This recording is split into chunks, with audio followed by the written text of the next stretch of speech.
Bienvenue mesdames et messieurs pour cette autre édition de la revue des unes des presses africaines. Vous êtes bien sûr sur Global LTV. Vendredi 6 septembre 2024, c'est la dernière édition de la semaine. Commençons donc au Sénégal avec le journal Enquête qui titre « Législatif versus exécutif, imbroglio institutionnel ». Nous savons la crise institutionnelle à laquelle le Sénégal est confronté depuis quelques jours, alors qu'une motion de censure contre le gouvernement Sonko est actée par le groupe Benno Bokk Yakaar. Le Walf Quotidien titre « Polémique sur la tenue de la déclaration de politique générale, à chacun sa date ». Alors que la conférence des présidents retient le 11 septembre, le PASTEF quant à lui annonce le 13 septembre 2024.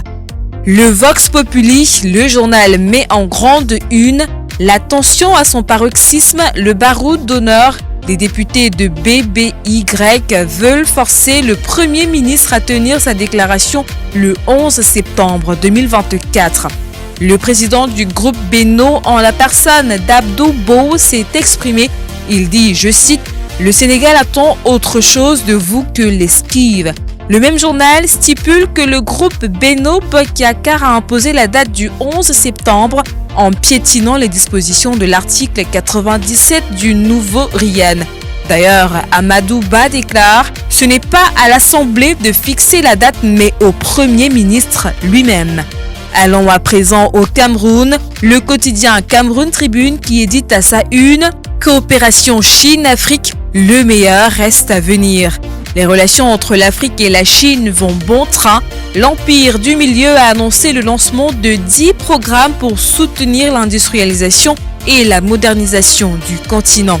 D'ailleurs, le journal Alpha Économique vous propose les chiffres d'une coopération fructueuse entre la Chine et le Cameroun. C'est à lire bien sûr dans ce journal. Terminons cette revue de la presse avec le tri-hebdomadaire Le Soir qui édite à sa une Marc Brice et les Lions indomptables à Garoua, tous parés pour la victoire.